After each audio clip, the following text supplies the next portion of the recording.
15 साल की उम्र में मरियम की शादी एक ऐसे बुरे आदमी से हो गई जिससे सिर्फ अपनी औलाद चाहिए थी। शादी की रात जैसे ही वो बुरा आदमी मरियम के करीब आया तो मरियम बहुत ही घबरा गई थी।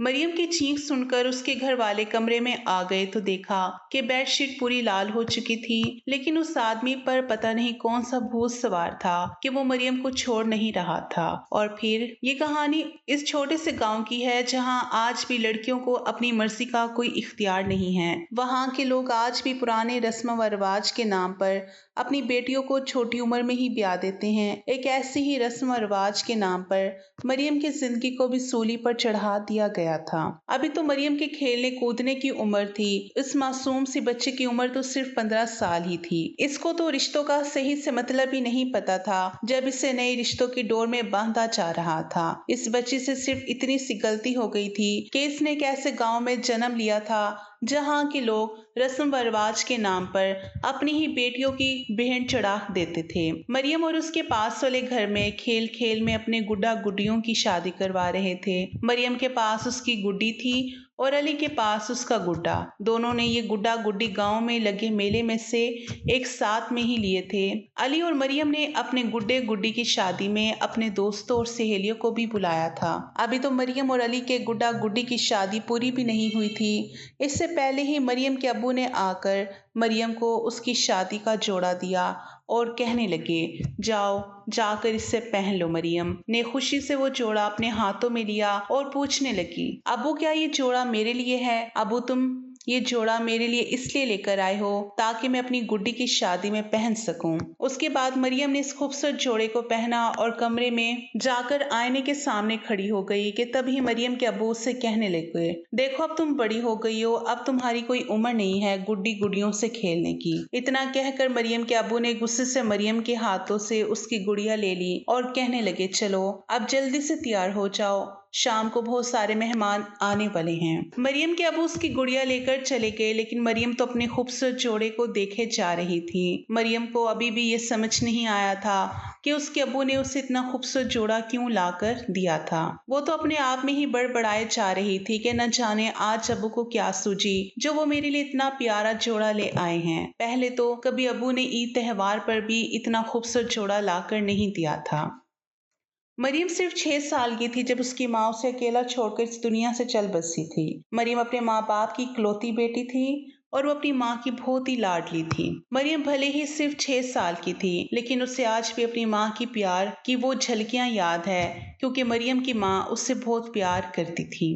मरियम की माँ की मौत के बाद उसकी माँ के प्यार की कमी पास में रहते अली की माँ ने पूरी की थी, जिसे मरियम खाला कहकर बुलाती थी। अली की माँ और मरियम की माँ एक दूसरे की बहुत अच्छी सहेलियां बन गई थी। जब तक मरियम की माँ जिंदा थी वो दोनों जहाँ भी जाती थी साथ साथ ही जाती थी। मरियम की माँ की मौत के बाद मरियम ज्यादातर अली की माँ के पास ही होती थी, सिर्फ सोने के लिए ही अपने घर आती थी। मरियम ने अपने अब्बू का दिया हुआ जोड़ा पहन लिया जिसके पूरे लहंगे पर काम किया हुआ था। उसके साथ साथ मरियम का अब्बू मरियम के लिए सोने का हार और ढेर सारी चूड़ियां भी लेकर आए थे, जिसे पहनकर मरियम बहुत ही ज्यादा खूबसूरत लग रही थी। जब मरियम पूरी तरह से तैयार हो गई तभी अली की माँ उसके घर आ गई और कहने लगी, क्या बात है मरियम, आज तो तू परी लग रही है। तब मरियम कहने लगी, आप सच कह रही हैं खाला, मैं इसमें सच में परी लग रही हूँ। तब वो कहने लगी, अरे हाँ बाबा सच में आज तो तू परी लग रही है, लेकिन तू ये तो बता कि ये जोड़ा तुझे किसने ला कर दिया। तब मरियम कहने लगी, खाला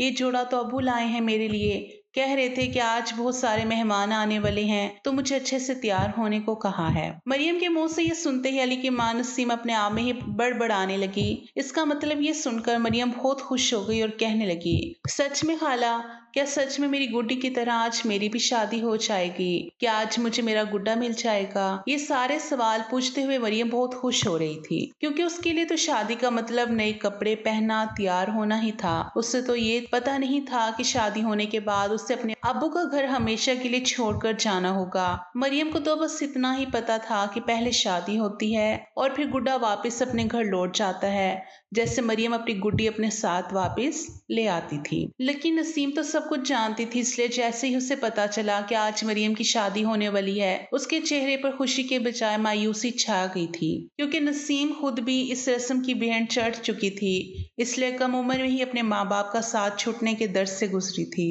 लेकिन अब जब मरियम के अबू ने मरियम की शादी का फैसला कर ही लिया था, तो भला नसीम इसमें क्या कर सकती थी। नसीम अपनी ही सोच में गुम थी कि तभी मरियम ने नसीम से फिर से पूछ लिया, बताओ न खाला, मैं इस जोड़े में परी लग रही हूँ या नहीं। तब मरियम के मासूम चेहरे पर हाथ फेरते हुए कहा, तू तो आज इतना कहकर नसीम ने अपनी आंखों से काजल लेकर मरियम के कान के पीछे काला टिक्का लगा दिया और फिर सोचने लगी कि आज मरियम की माँ जिंदा होती तो शायद मरियम को इसकी भेंट चढ़ने से रोक लेती। उसके बाद नम आंखों से नसीम ने मरियम का बाकी बचा हुआ मेकअप पूरा किया और उसे बिल्कुल एक परी सी, एक प्यारी सी गुड़िया की तरह तैयार कर दिया। आज सच में वो बहुत ही प्यारी लग रही थी। लंबे काले बाल, भूरी भूरी आंखें, दूध जैसा सफेद रंग, मानो कोई परी आई हो। मरियम तो बिना मेकअप के ही इतनी खूबसूरत लगती थी, लेकिन आज तो शादी ने मरियम के रूप को और भी निखार दिया था। मरियम को अच्छा अच्छा खाना खाने का बहुत शौक था और आज उसे सबसे ज्यादा खुशी तो इस बात की थी कि आज उसे बहुत अच्छा खाना खाने को मिलेगा। लेकिन इस मासूम को ये कहाँ पता था कि शादी वाले दिन दुल्हन को तो पूरा दिन भूखा रहकर रखना पड़ता है। मरियम अभी तो सिर्फ 15 साल की बच्ची थी, इसे भला ये सब कैसे पता होता। शाम होते ही मरियम की बारात भी आ चुकी थी, लेकिन बारात में सिर्फ कुछ ही लोग शामिल थे। अपनी बारात को देख मरियम नसीम से कहने लगी, देखो खाला, मेरा गुड्डा आ गया। नसीम ने मरियम से कहा, अभी खामोश बैठ जाओ मरियम, नहीं तो तेरे अबू फिर से तुझ पर गुस्सा करेंगे। थोड़ी ही देर में तेरा ब्याह हो जाएगा, तब जैसे जैसे मौलवी करने के लिए कहेंगे ठीक वैसा वैसा ही करना। मरियम ने हाँ में सर हिलाते हुए धीरे से कहा, ठीक है खाला। और फिर थोड़ी ही देर में मौलवी भी आ गया और उन्होंने जो भी कहा वो वैसा ही करती गई। मरियम का होने वाला दूल्हा 6 फीट का काफी हट्टा कट्टा मर्द था। दूल्हे के गले में हार पहनाने के लिए मरियम के अबू ने उसे गोद में उठाया था। हार पहनाना निकाह के बाद हमारा ये रिवाज था, तब जाकर कहीं मरियम ने अपने दूल्हे के गले में हार पहनाया था।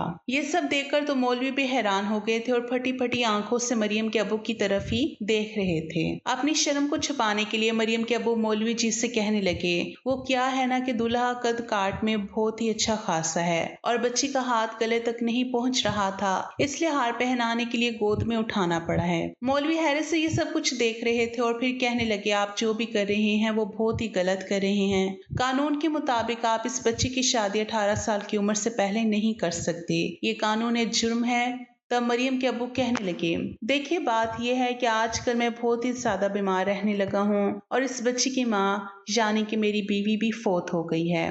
कल को अगर कुछ हो जाएगा तो मेरी इस बच्ची का क्या होगा और कौन इसे संभालेगा। इसलिए मैं ये चाहता हूँ कि मेरे जाने से पहले ही मेरी इस बच्ची की शादी एक ऐसे घर में कर दूं जहाँ इसे कभी कोई भी तकलीफ ना हो और मैं सुकून से मर सकूं। ये बात सुनकर मौलवी साहब चुप हो गए और शादी खत्म होने से पहले मरियम को भी बाकी दुल्हों की तरह रोजा रखवाया गया था, इसलिए उसे बहुत जोरों की भूख लगी थी। शादी खत्म होते ही नसीम जल्दी से मरियम के लिए खाना लेकर आई और उसे अपने हाथों से खाना खिलाने लगी, ये सोचकर कि पता नहीं फिर कभी ऐसा मौका मिलेगा जब वो मरियम को अपने हाथों से खाना खिला पाएगी।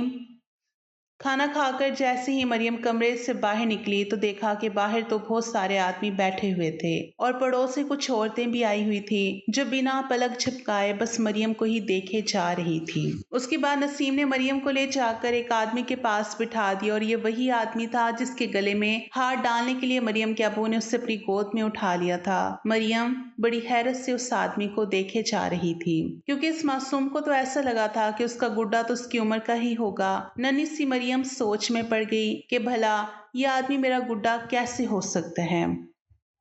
मरियम कब से यही सोच रही थी कि उसका तो गुड्डा कोई और होगा। अपने दिमाग चल रहे सवालों का जवाब ढूंढने के लिए मासूम मरियम सहन में हर तरफ अपनी नजरें दौड़ा रही थी कि अब कहीं से उसे इसका गुड्डा दिख जाएगा। लेकिन जब मरियम को अपनी उम्र का कोई गुड्डा नजर नहीं आया तो वो पास में बैठे आदमी से सवाल करने लगी, अंकल मेरा गुड्डा कहाँ है? अभी अभी मेरी उससे शादी हुई है लेकिन मेरा गुड्डा तो मुझे कहीं नजर ही नहीं आ रहा। मरियम के सवाल पर वो आदमी गुस्से से तलमला उठा और कहने लगा, चुप कर लड़की, तेरा बाप होगा अंकल। उस आदमी के इस तरह गुस्से करने पर मरियम बहुत ही ज्यादा डर गई और खामोश होकर बैठ गई थी। मरियम बहुत ही ज्यादा डर गई और खामोश होकर बैठ गई। कुछ ही देर बाद मरियम की रुखसती का वक्त भी आ गया। तब उसे पता चला कि अब इसे हमेशा के लिए अपने अब्बू के घर को छोड़कर जाना पड़ेगा। लेकिन मासूम मरियम उसके लिए अभी तक तैयार नहीं थी, इसलिए वो जोर जोर से रोए जा रही थी और बोले जा रही थी, अब्बू मुझे नहीं जाना, मैं तो आपके साथ ही रहना चाहती हूँ। इसके बाद मरियम रोते हुए जोर जोर से नसीम को पुकारने लगी और कहने लगी, खाला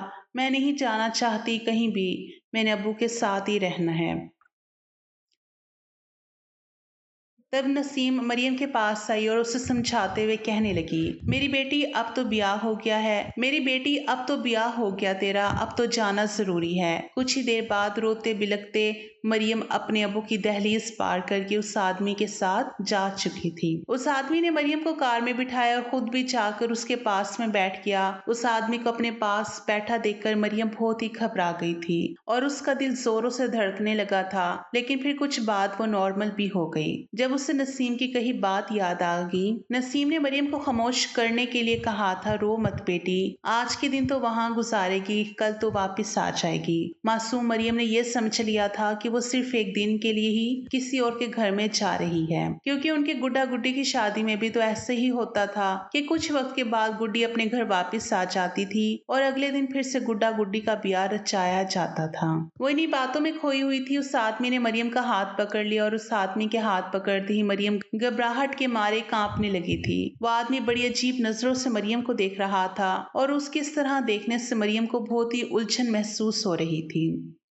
मरियम अभी तक तो 15 साल की छोटी सी और मासूम सी बच्ची थी और जिन नजरों का वो सामना कर रही थी वो इस आदमी से बहुत ही ज्यादा डर गई थी। जब मरियम उस आदमी से अपना हाथ छुड़वाने की कोशिश की तो उस आदमी ने मरियम का हाथ इतनी जोर से दबाया कि वो दर्द से चिल्ला उठी। मरियम ने उस आदमी से कहा कि मुझे दर्द हो रहा है, मेरा हाथ छोड़ो। वो आदमी कहने लगा, चुपचाप बैठी रहो, मेरी मर्जी मैं जो भी करूं। उस आदमी का ऐसा गुस्से वाला मिजाज देखकर मरियम पूरा रास्ता डरी हुई और सहमी हुई अपनी जगह बैठी रही। कुछ देर बाद वो आदमी मरियम को लेकर अपने घर पहुंच गया था। जैसे ही उस आदमी ने अपने घर का दरवाजा खटखटाया और जब दरवाजा खुला तो सामने एक जवान औरत खड़ी थी। उस औरत की उम्र 28 साल हो गई और वो औरत हैरत से मरियम को और उस आदमी को देखे जा रही थी।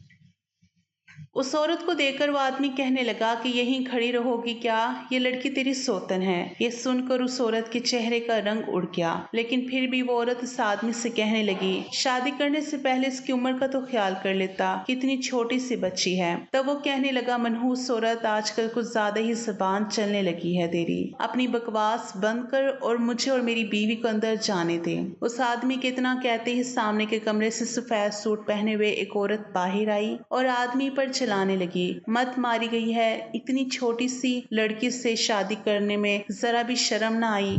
तब वो आदमी कहने लगा, अम्मा कोई गुनाह थोड़ी किया है, इससे मैंने शादी करके बीवी बनाई है। तुम्हारी इस लाडली बहू ने तो पिछले 9 साल में एक बच्चा ना पैदा करके दिया है। तब उस आदमी की माँ उससे कहने लगी, बच्चा पैदा करने की खातिर तुझे सिर्फ एक ही लड़की नजर आई? कम उम्र छोटी सी बच्ची को छोड़कर और कोई ना मिली? तू खुद शीशे में देख और जरा इस मासूम को देख। वो आदमी अपनी माँ से कहने लगा, बस बस अम्मा, बहुत हो गया, अभी मेरा वक्त खराब ना कर। इतना कहकर उस आदमी ने अपनी माँ को धकेल दिया तो वो बेचारी गिरते गिरते बच गई, क्योंकि उस आदमी की पहली बीवी ने अपनी सास को फौरन ही सहारा देकर गिरने से बचा लिया था। उस आदमी की पहली बीवी अपनी किस्मत पर रोए जा रही थी और वो आदमी मरियम का हाथ पकड़कर उसे अपने कमरे में ले गया। मासूम मरियम तो कुछ भी समझ नहीं पा रही थी कि आखिर ये सब हो क्या रहा है और वो आदमी उसे कमरे में क्यों लेके गया है। उस आदमी ने कमरे का दरवाजा बंद किया तो मरियम बहुत ही डर गई थी और सहमी सी चुपचाप एक जगह खड़ी हुई थी। वो आदमी कहने लगा, ये लड़की जाकर बिस्तर पर बैठ जा, और अपने आप में ही बड़बड़ाने लगा। शादी का सारा मजा करकड़ा कर दिया उन दोनों औरतों ने। मरियम चुपचाप जाकर बिस्तर पर बैठ गई, लेकिन आज उसे एक अजीब सा डर महसूस हो रहा था। उस आदमी ने मरियम से कहा, मरियम एक बात कान खोलकर सुन ले, मेरा दिमाग आज वैसे भी बहुत गर्म हो गया है, तो अब मैं तेरे नखरे बर्दाश्त नहीं करूंगा। अब जो कुछ भी मैं तेरे साथ करूं, ज्यादा रोने की या चिल्लाने की कोशिश भी मत करना, वरना आज तू बहुत पछताएगी। उन दोनों औरतों ने मिलकर जो मेरा दिमाग खराब किया है, उनका सारा गुस्सा मैं तुझ पर निकाल दूंगा। समझ गई ना मरियम? उस आदमी की बातों का मतलब समझ तो नहीं पाई थी, लेकिन डर जरूर गई थी, और इसी डर की वजह से उसने हाँ में सर हिला दिया। लेकिन फिर वो मरियम के करीब आकर बैठ गया और उसने मरियम का चेहरा अपने हाथों में लेते हुए कहा कि आज तू तो बहुत खूबसूरत लग रही है।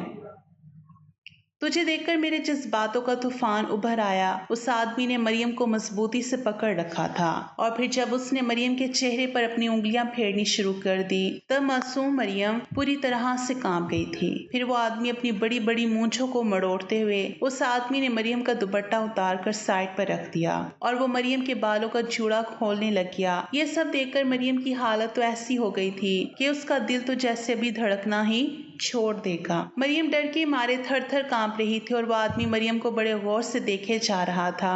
वो कहने लगा, तो आज मुझे पागल कर रही है। इतना कहकर जो हरकत उस आदमी ने मरियम के साथ करना शुरू की थी, मरियम की हालत तो ऐसी हो गई थी कि काटो तो बदन में खून नहीं। मरियम जोर जोर से बचाओ बचाओ चलाने लगी। तब वो आदमी गुस्से से मरियम के गले पर अपना हाथ रखते हुए कहने लगा, क्या कर रही हो लड़की, चुप कर, नहीं तो गला घोंट कर रख दूंगा। कि तभी कमरे का दरवाजा जोर जोर से बजने लगा और उस आदमी ने ही मरियम को छोड़ दिया था। और फिर कहने लगा, इन दोनों औरतों को भी ठीक करके आता हूँ। जैसे ही उस आदमी ने कमरे का दरवाजा खोला, सामने उसकी माँ खड़ी थी और वो बहुत गुस्से में लग रही थी। उस आदमी की माँ ने उसके मुंह पर कसकर एक तमाचा दे मारा और कहा कि तू इंसान नहीं जानवर बना हुआ है। मुझे पता होता कि तू बड़ा होकर ऐसी ओछी हरकत करेगा तो मैं तेरे पैदा होते ही तेरा गला दुबा देती।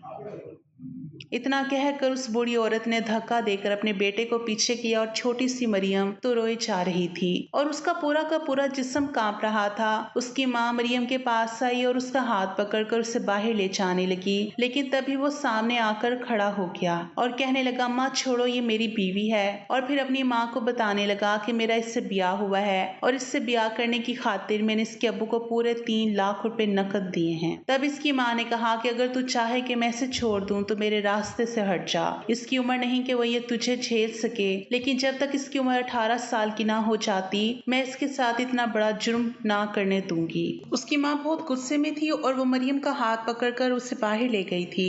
तभी सामने उसकी पहली बीवी भी वहीं खड़ी थी और वो अभी भी रोए जा रही थी। मरियम अपनी सास के साथ उनके कमरे में चली गई और उसकी माँ ने अपने कमरे में जाते ही दरवाजा बंद कर लिया और कुंडी भी लगा दी। और फिर मरियम के चेहरे को अपने हाथों में लेकर कहने लगी, इस जानवर ने इतना बड़ा जुर्म कर दिया तुझसे मैं नजरें भी नहीं मिला सकती। इतनी कच्ची सी उम्र में, वो भी इतने बड़े इंसान के साथ ब्याने में, तेरे अब्बू को भी शर्म ना आई। मरियम सिसकियां लेकर रो रही थी। इस बेचारी नन्ही सी जान को क्या पता था कि शादी क्या होती है। उसे क्या पता था कि ये सब क्या था जो रशीद उसके शोहर ने अभी कुछ देर पहले उसके साथ करने की कोशिश की थी। मरियम को तो रशीद नाम से ही डर लगने लगा था। उसने रशीद की माँ से कहा, माँ मुझे डर लग रहा है, वो फिर से मुझे अपने कमरे में लेकर तो ना जाएगा। तब रशीद की माँ कहने लगी, ना बेटी, जब तक मैं जिंदा रहूं कोई कुछ भी ना कर सकेगा। तू फिक्र ना कर बेटी, तेरे साथ कोई जुर्म ना होने दूंगी। उसके बाद रशीद की माँ ने मरियम को अपने सीने से लगाया और कहने लगी, कितनी बुरी तरह से कांप रही है मेरी बेटी, जिस्म बर्फ जैसे ठंडा पड़ रहा है। बेटी तू फिक्र ना कर, जब तक मैं जिंदा रहूंगी कोई भी हाथ ना लगा सकेगा। चल अब सो जा जल्दी से। माँ की ममता क्या होती है, ये तो मरियम ने आज अपनी सास के सीने से लगकर महसूस किया था। फिर पता नहीं कब रोते रोते मरियम की आंख लग गई और फिर सुबह किसी शोर शराबे की वजह से उसकी आंख खुल गई थी। मरियम फौरन ही उठकर बैठ गई और उसे कमरे के बाहर से रशीद के लड़ने झगड़ने की आवाज आ रही थी। रशीद की माँ उस पर चिल्ला रही थी और झगड़े की आवाज़ सुनकर मरियम घबराकर एक कोने में जाकर छुप गई थी। थोड़ी देर बाद रशीद की माँ कमरे में आई और मरियम को डरा हुआ देखकर बोली, फिक्र ना कर, मैंने उस जानवर को समझा दिया है, वो दोबारा तुम्हारे पास नहीं आएगा। यूं ही दिन गुजरने लगे थे। पता नहीं रशीद की माँ ने उसे क्या समझाया था, क्या वो मरियम के करीब नहीं आता था। हाँ, ये बात जरूर थी कि रशीद को देखते ही मरियम अभी भी बहुत घबरा जाती थी। जब भी रशीद घर में होता था तो मरियम अपनी सास के कमरे में छुप कर बैठ जाती थी और अंदर से कुंडी भी लगा लेती थी। मरियम की सास बहुत ही अच्छी थी और रशीद की पहली बीवी अनम भी बहुत ही अच्छी औरत थी और वो दोनों मिलकर मरियम का बहुत ख्याल रखती थी। एक दिन अनम ने मरियम से पूछा, तुम कितनी पढ़ी लिखी हो? तब मरियम ने कहा, मैंने तो आज तक स्कूल की शक्ल तक ना देखी, मेरे अबू ने तो कभी मुझे स्कूल में दाखिल भी ना कराया। तब अनम कहने लगी, मैंने 10वीं क्लास तक पढ़ाई की है। और फिर उस दिन ही अनम ने घर में ही मरियम को पढ़ाना शुरू किया और 6 महीने में ही अनम ने मरियम को इतना कुछ सिखा दिया था कि वो इंग्लिश और उर्दू दोनों पढ़नी लिखनी आ गई थी। मरियम खुद ही पढ़ लेती थी और फिर अनम ने एक पास के ही स्कूल में मरियम का दाखिला भी करवा दिया। मरियम अपनी क्लास में सबसे बड़ी थी। 15 साल की उम्र में वो तीसरी क्लास में पढ़ रही थी। अब तो मरियम का पूरा दिन अपनी सास और अपनी सोतन के साथ बड़ी खुशी खुशी गुजरता था। लेकिन रात को जैसे रशीद के आने का वक्त होता था, मरियम डर के मारे अपनी सास के कमरे में छुप कर बैठ जाती थी। ऐसे ही करते हुए 2 साल गुजर गए और अब मरियम 17 साल की हो चुकी थी। इसी दौरान अली ने भी मरियम के स्कूल में दाखिला ले लिया था, क्योंकि मरियम के गांव के स्कूल में सिर्फ 5वीं जमातें ही पढ़ाया जाता था। इसलिए 5वीं जमात के बाद पढ़ने के लिए बच्चे आसपास के गांव के स्कूल में दाखिला ले लेते थे, क्योंकि अब गांव के बीच की दूरी ज्यादा न होने की वजह से बच्चे स्कूल आते जाते थे। अली और मरियम तो बचपन से ही अच्छे दोस्त थे, इसलिए अली के स्कूल में आने के बाद वो मरियम की पढ़ाई में बहुत ही मदद किया करता था। अली और मरियम की उम्र लगभग एक बराबर ही थी, लेकिन अली अब 9वीं में आ चुका था और मरियम अभी 6ठी जमात में ही पढ़ रही थी। मरियम की शादी के वक्त अली भी छोटा था, इसलिए उसे भी तब शादी ब्याह के बारे में कुछ ज्यादा पता नहीं था। एक दिन बातों बातों में अली ने मरियम से पूछा, मरियम, सच्ची में तेरी शादी उस बूढ़े से हुई है? तब मरियम ने नजरें चुराते हुए हाँ में सर हिला दिया था। अली बहुत अच्छा लड़का था। वो बचपन से ही मरियम का बहुत ख्याल रखता था। लेकिन अब तो स्कूल में अगर कोई भी बच्चा मरियम को चढ़ाता था कि तुम इतनी बड़ी होकर अभी तक 6ठी क्लास में क्यों हो, तो अली मरियम की ढाल बनकर उन बच्चों के सामने आकर खड़ा हो जाता था। क्योंकि शादी के बाद मरियम बहुत ही डरपोक बन चुकी थी। शादी से पहले इतने बोलने वाली मरियम अब किसी को भी जवाब देने से भी बहुत जल्दी डर जाया करती थी। शायद इसकी वजह रशीद ही था, जिसके साथ शादी होने के बाद मरियम मर्दों से डरने लगी थी। एक बार मरियम जब स्कूल से घर वापस आई तो उसकी सोतन अनम बहुत रो रही थी और उसकी सास उसे चुप करवा रही थी। मरियम ने आते ही अपनी सास का पूछा, सासू माँ आप ही रो क्यों रही है? तब उसकी सास ने बताया कि अनम की माँ का इंतकाल हो चुका है। ये सुनकर मरियम की आंखों से भी आंसू आ गए, क्योंकि मरियम बचपन से ही अपनी माँ की ममता के लिए तरस रही थी। इसलिए मरियम को ये पता था कि माँ के ना होने का दुख क्या होता है। मरियम ने अपनी सोतन जैसी वो आपी, जिसे वो आपी कहकर पुकारती थी, उसके आंसू पहुंचे और उसे पानी भी पिलाया। लेकिन अनम तो अपनी माँ के गम में अभी भी बहुत रोई जा रही थी। मरियम की सास मरियम से कहने लगी, देख बड़ी बहू, कि माँ का इंतकाल हो गया है तो हम सबको उनके जनाजे पर जाना पड़ेगा, लेकिन तू अभी छोटी है तो हम तुझे नहीं ले जा सकते। अनम को तो वहाँ रुकना पड़ेगा, पर मैं और रशीद कुछ घंटों में ही लौट आएंगे। तू हम सबकी फिक्र मत करना और हाँ, खाना खाकर सो जाना। मरियम ने हाँ में सर हिलाते हुए कहा, जी सासू माँ। उसके बाद मरियम की सास, उसकी सोतन और रशीद अनम के मायके जाने के लिए घर से निकल चुके थे। उनके जाते ही मरियम ने घर का दरवाजा ठीक से बंद कर लिया और खाना खाकर सो गई थी। लेकिन कुछ देर बाद ही मरियम को जोर जोर से दरवाजा खटखटाने की आवाज आई थी। मरियम को ऐसा लगा कि उसकी सासू माँ वापिस आई होगी, इसलिए उसने बिना पूछे ही दरवाजा खोल दिया। लेकिन अपने सामने रशीद को खड़ा देखकर मरियम की तो सांसें ही रुक गई थी। मरियम डर के मारे पीछे हट गई और रशीद ने आते ही घर का दरवाजा बंद कर दिया और कुंडी भी लगा दी थी।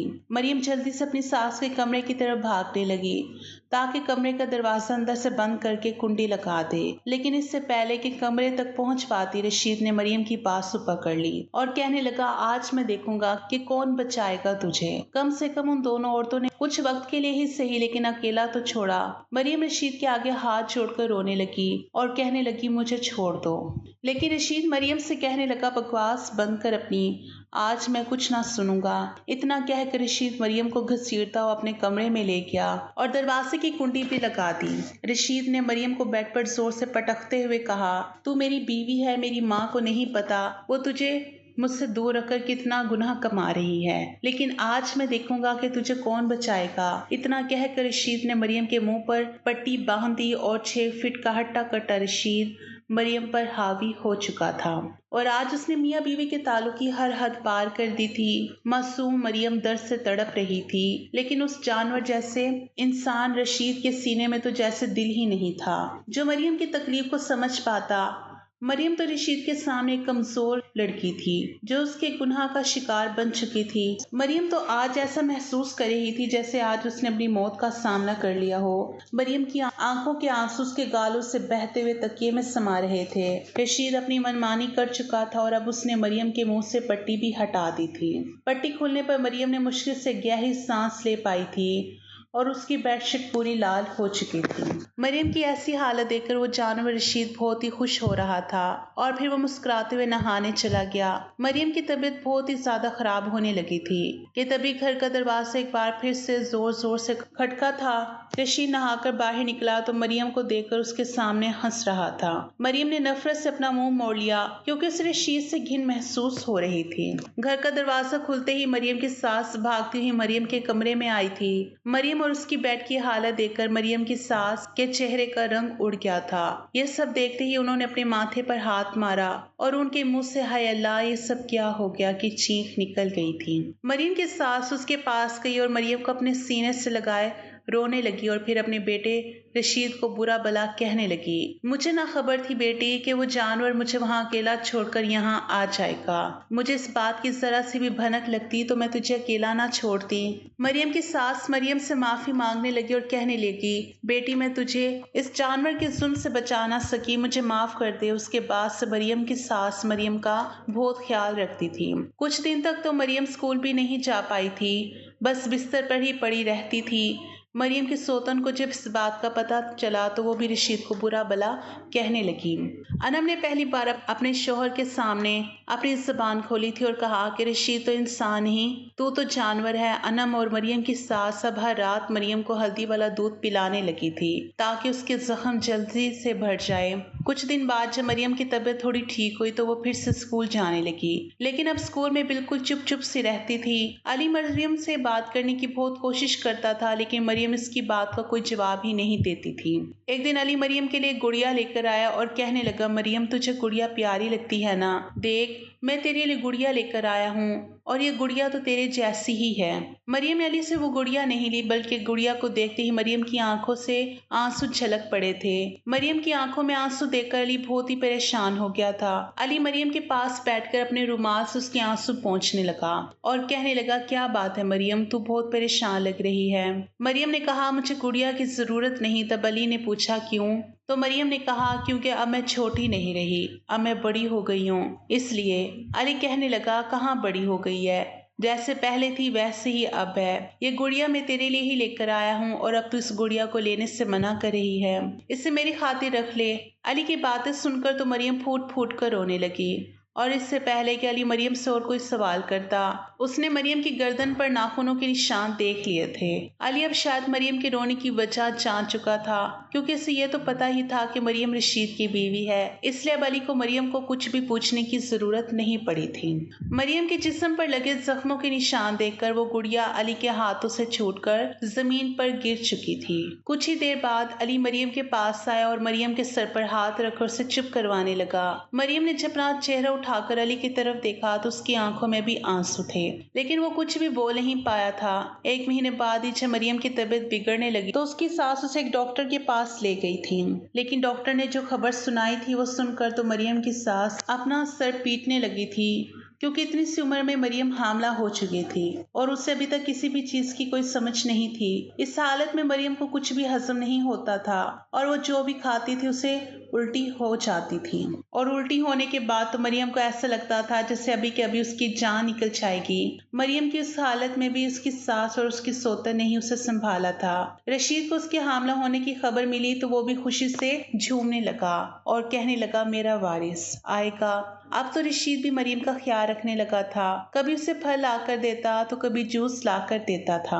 रशीद अपनी माँ से कहता था, माँ अब इसे बहुत ही ताकत वाली चीजें खिलाया करो ताकि मेरा बेटा मेरे जैसा हट्टा कट्टा मजबूत मर्द पैदा हो। मरियम का स्कूल छूट गया था, लेकिन हर दिन अली स्कूल से वापसी के बाद 1 घंटे के लिए मरियम के घर चला जाता था। मरियम की सास को भी अली के आने जाने पर कोई एतराज नहीं था। अली हर दिन 1 घंटा मरियम को पढ़ाकर अपने घर वापस चला जाता था। अली मरियम से कहता था, मैं तुझे हर दिन आकर पढ़ाया करूंगा, तेरी पढ़ाई अधूरी छोड़ने ना दूंगा। मरियम अली से कहने लगी, मेरी जिंदगी अजाब बन चुकी है, इसकी बीवी बनकर और उसी के बच्चे की माँ बनकर। 15 साल की उम्र में ऐसी बातें शायद बाकी लड़कियां नहीं करती होंगी, लेकिन 15 साल की उम्र में ही मरियम बहुत बड़ी हो चुकी थी।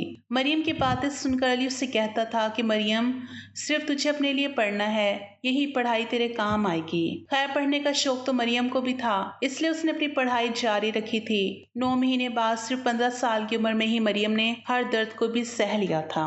उस नन्ही सी बच्ची को तो ऐसा ही लगा था कि अब वो नहीं बच पाएगी। अपने गांव के एक छोटे से अस्पताल में मरियम ने एक बेटी को जन्म दिया था। बेटी के पैदा होने पर सबके चेहरे पर खुशी झलक रही थी, लेकिन रशीद का मुंह फुला हुआ था। रशीद मरियम से कहने लगा, मनहूस औरत, क्यों पैदा की तूने बेटी? तब मरियम की सास अपने बेटे से कहने लगी, बेटा हो या बेटी, खुदा का शुक्र अदा कर जो तू एक औलाद का बाप बन गया।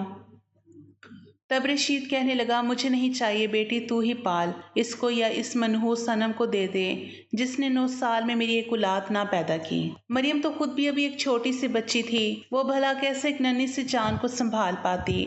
इसलिए मरियम की बेटी को हर वक्त अनम संभाला करती थी। मरियम की बेटी के पैदा होने पर सबसे ज्यादा खुश तो अनम थी। अनम को देखकर तो ऐसा लगता था जैसे बेटी मरियम ने नहीं बल्कि अनम ने पैदा की हो। मरियम की बेटी को पैदा हुए अभी 3 महीने ही गुजरे थे कि रशीद पर फिर से बेटा पैदा करने का भूत सवार हो गया था। इस बार रशीद ने अपनी माँ और अपनी पहली बीवी को एक कमरे में बंद कर दिया और फिर मरियम को खींचकर अपने कमरे में ले गया। कमरे में जाते ही वो मरियम से कहने लगा, जब तक तू मुझे बेटा नहीं देगी तुझे नहीं छोड़ूंगा। मरियम रोती रही, चीखती रही, चिल्लाती रही, क्योंकि छोटी सी उम्र में मरियम ने बच्चा पैदा करने का जो दर्द सहा था वो दोबारा बच्चा पैदा करना नहीं चाहती थी। कम उम्र में जो दर्द, जो तकलीफ मरियम ने सही थी, उसका तो जी चाहता था कि वो खुद खुशी करके अपनी जान दे दे। रशीद फिर से अपनी मनमानी करने से बाज नहीं आया और कुछ ही महीने गुजरे थे कि मरियम फिर से प्रेग्नेंट हो चुकी थी। इस बार तो डॉक्टर ने भी बोल दिया कि इस लड़की में इतनी ताकत नहीं है कि यह हर साल में एक बच्चा पैदा कर सके। पहले बच्चे के वक्त ही बड़ी मुश्किल से हमने इस बच्चे की जान बचाई थी। अब अगर इस बच्चे को कुछ भी होता है तो इसकी जिम्मेदारी हमारी नहीं होगी। डॉक्टर की ये बात सुनकर मरियम की सास बहुत ही ज्यादा डर गई थी, क्योंकि जब से मरियम ने अपने ससुराल में कदम रखा था, मरियम की सास ने उसकी देखभाल अपनी बेटी की तरह ही की थी। वो मरियम को बहू कम और बेटी ज्यादा मानती थी, लेकिन यकीन तो इस बात पर भी नहीं होता था कि मरियम की सास की कोख से रशीद जैसा जानवर कैसे पैदा हो गया था, जिससे ना तो लड़की की उम्र से कोई फर्क पड़ता था और ना ही वो ये सोचता था कि उसकी बीवी अभी इस रिश्ते को आगे बढ़ाने की लायक नहीं हुई है। रशीद जैसे जानवर को तो प्यार क्या होता है उसकी समझ ही नहीं थी। उसे अगर कुछ पता था तो बस इतना कि उसे बस अपना वारिस, अपना बेटा ही चाहिए था। लेकिन ये मरियम की बदकिस्मती थी कि उसने दूसरी बार भी बेटी को ही जन्म दिया था, लेकिन दूसरी बेटी की पैदाइश के वक्त डॉक्टर ने साफ मना कर दिया था कि अब मरियम बच्चा पैदा नहीं कर सकती, वरना या तो बच्चा बचेगा या फिर मरियम खुद बचेगी। मरियम की सास ने उस डॉक्टर से कह दिया कि आप इस बच्चे का ऑपरेशन कर दें ताकि अब ये एक भी बच्चा पैदा ना कर सके। आप कुछ भी करें, लेकिन मेरी बच्ची को कुछ भी नहीं होना चाहिए। अल्लाह ने मरियम को उसकी सास के रूप में उसकी माँ ही दे दी थी। दूसरी बेटी को देखकर रशीद आग बगूला हो गया और कहने लगा कि इस मनहूस ने भी बेटी ही देनी थी, तो क्या फायदा हुआ एक बेटा भी पैदा ना कर सकी। तू मेरे किसी काम की ना रही, किसी तीसरी औरत को तलाश करता हूँ। और फिर कुछ दिनों बाद ही खबर मिली कि रशीद ने तीसरी शादी कर ली है और अब वो तीसरी बीवी के साथ अलग घर में ही रहता था। इसलिए रशीद अब अपने पुराने घर पर कम ही आता था, जहाँ मरियम और उसकी दोनों बेटियों को अनम ही पाल रही थी और मरियम भी अब सुकून भरी जिंदगी जी रही थी, क्योंकि रशीद नाम के जानवर से मरियम का पीछा छूट गया था। मरियम ने फिर से अपनी पढ़ाई शुरू कर दी थी और 26 साल की उम्र तक उसने अपना ग्रेजुएशन पूरा कर लिया था। अब तो मरियम की बेटियां भी स्कूल में पढ़ने लगी थी, लेकिन मरियम की बेटियां बचपन से ही अनम को ही अपनी माँ कहती थी। मरियम अब जॉब करने लगी थी और अली भी उसके साथ ही काम करता था। एक दिन अली और उसकी माँ नसीम मरियम के ससुराल आ पहुंचे और नसीम ने मरियम की सास से अली के लिए मरियम का हाथ मांग लिया। मरियम की सास कहने लगी कि आप तो जानती हो कि बचपन से ही इसने बहुत दुख सहे हैं। इसके बाप ने थोड़े से रुपयों की खातिर इतने बड़े आदमी से ब्याह करवा दिया और उसके बाद तो जो कुछ भी हुआ वो आप जानती हो। लेकिन नसीम कहने लगी, अली मरियम को पसंद करता है, अगर आप हामी भरो तो इस मासूम की जिंदगी सुधर जाएगी। तब मरियम की सास खुश हो गई और नसीम कहने लगे, अरे मरियम तो बचपन से ही मेरे दिल में बसती है। मैं और इसकी माँ ने तो बचपन से ही सोचा हुआ था कि हम अपने बच्चों की शादी आपस में करवाएंगे, लेकिन इस मासूम के बाप ने रशीद से मोटी रकम लेकर इसकी शादी कर दी। लेकिन आज अल्लाह ने फिर से मौका दिया है इसे, जिससे इसकी जिंदगी सुधर जाएगी और मेरी सहेली की रूह को भी सुकून मिलेगा। जब दोनों फैमिली ने शादी के लिए अपनी हामी भर दी तब मरियम ने शादी से इनकार कर दिया। मरियम ने शादी से इनकार करते हुए नसीम से कहा, खाला अब मैं अली की बीवी बनने के लायक नहीं रही और ना मैं बहू बनने की लायक रही हूँ। तब नसीम ने कहा, मरियम खबरदार जो दोबारा ऐसा कहा, इन सब में तेरी कोई गलती नहीं है। तब मरियम ने कहा कि मैं कभी आपको दादी बनने का सुख नहीं दे पाऊंगी, अब मैं कभी माँ नहीं बन पाऊंगी। मरियम किसी को धोखे में नहीं रखना चाहती थी, इसलिए उसने अपनी जिंदगी के सबसे बड़े सच को खुली किताब की तरह सबके सामने रख दिया था कि तभी अनम बीच में बोल पड़ी, पागल है तू माँ क्यों नहीं बन पाएगी। तब मरियम ने कहा, सासू माँ ने जो बातें डॉक्टर से कही थी सब सुनाई दी थी। अनम ने कहा, पागल तू माँ बन सकती है। बेहोशी के वक्त डॉक्टर ने मुझे और सासू माँ से कहा कि थोड़े वक्त के लिए तो बच्चे पैदा नहीं कर सकती, लेकिन ये कमी तुझे जिंदगी भर ना झेलनी पड़ेगी। डॉक्टर ने ऑपरेशन नहीं किया। ये सुनने के बाद सबके चेहरे पर खुशी छा गई थी और अब तो ऐसी कोई बात भी नहीं थी।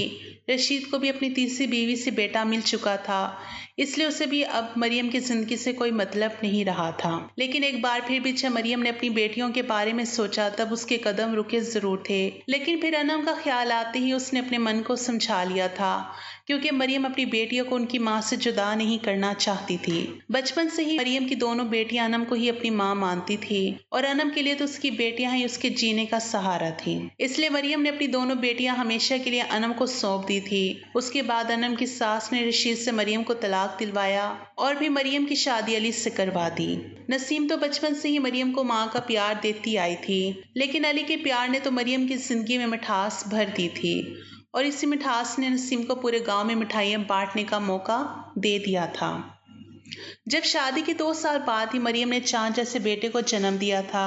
अल्लाह ने मरियम से बचपन में जो माँ का प्यार छीन लिया था, उसके बदले में अल्लाह ने उसकी झोली में दो माँ का प्यार और एक बड़ी बहन का प्यार डाल दिया था और आज मरियम अपने नए खानदान में अली और अपने बेटे के साथ एक खुशहाल जिंदगी गुजार रही है। दोस्तों, इस कहानी को लेकर मुझे बस इतना ही कहना है कि हमारे मुल्क में लड़कियों की शादी के 18 साल बाद तय तो कर दी गई है, लेकिन आज भी ऐसे कई लोग हैं जो बिना कुछ सोचे समझे बस एक रस्म व रिवाज के नाम पर अपनी कम उम्र बेटियों की शादी करवा देते हैं। लेकिन अब इन रस्म व रिवाज को बदलने का वक्त आ गया है, इसलिए आप लोगों से मेरे हाथ छोड़कर बस एक ही दरख्वास्त है कि अगर कहीं भी ऐसी छोटी और कम उम्र बच्चियों की शादी होते देखने को मिले तो इनके माँ बाप को समझाए ताकि वो अपनी बच्ची को छोटी सी उम्र में शादी जैसे बंधन में ना बांधे। शुक्रिया। अल्लाह हाफिज।